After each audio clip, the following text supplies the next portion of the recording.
Pero ang nabigyan niya po sa inyong anak ay si Father Wendell po. Anak, hindi po si Father natin.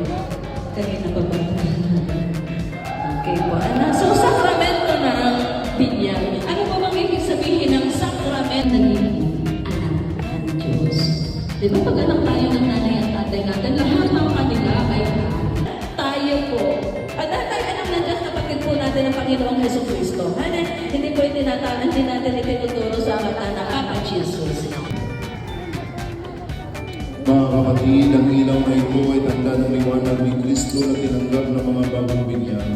Sa tulong ng mga magulang ninong at inang naway mag-anak ito sa ilang puso at diwa hanggang sa pagbabalik ni Kristo ang ating Panginoon.